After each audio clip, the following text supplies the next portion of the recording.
Madam President, Trump going to Michigan today to tout his economic record is like an arsonist returning to the scene of the crime and asking for a pat on the back. Trump has said over and over again that affordability is a made-up word.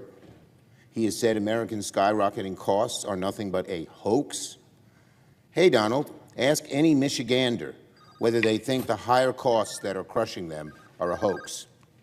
Michiganders and Americans know that rising costs are all too real, and they know who's to blame: Donald Trump and the GOP. Over and over again, they have done things that have made it more expensive to live in Michigan. If Trump wants to tout his economic record in Michigan, so be it. Trump can brag about how Michiganders are forking over $4.23 for a gallon of gas on a car economy because of his failed war with Iran. Trump can take credit for the massive tariff tax he's forcing Michiganders to pay because of the whopping 50% tariff he just slapped on Canada, the state's northern border. The Michigan and Canadian economies are intertwined. How stupid to impose a tariff when the two economies depend on each other.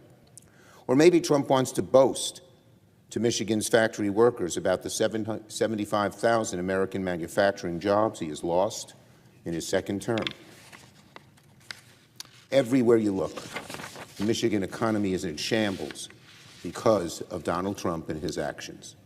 So that's your record, Donald. Go ahead and own it. Trump thinks he's in for a warm reception in Michigan. He's in for a reckoning. On corruption.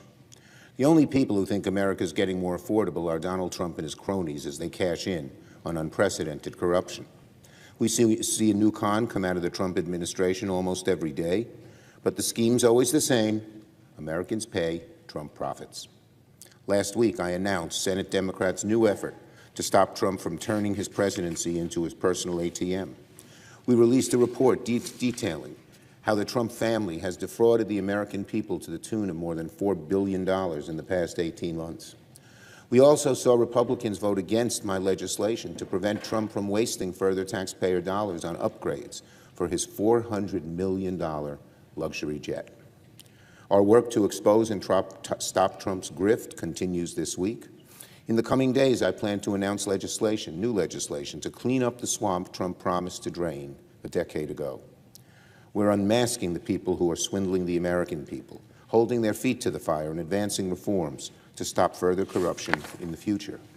The presidency isn't a product to sell, a commodity to trade, or a grift to run, no matter how hard Donald Trump tries. Every American who's been forced to pay more this last year and a half is paying for Trump's profit margin.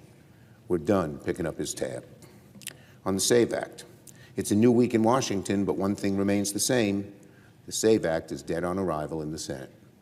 Trump keeps tiring himself out running the same play. Trump knows he can't defend Republicans' abysmal record, his abysmal record, so he whines for the GOP to pass the SAVE Act to disenfranchise voters who want to hold him accountable in November. Give it up, Donald. The SAVE Act ain't going to happen. The courts have rejected the SAVE Act. Congress rejected the SAVE Act. Even members of Trump's own party have rejected the SAVE Act. Republican problems aren't going to go away until Trump realizes how futile this brazen effort to rig our elections really is.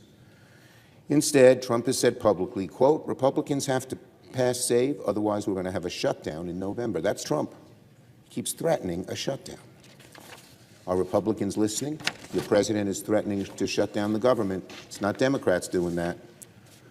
Donald, I keep trying to remind you, the last time you bragged about shutting down the government, back when Nancy and Pelosi were in charge then, didn't go so well for you, did you?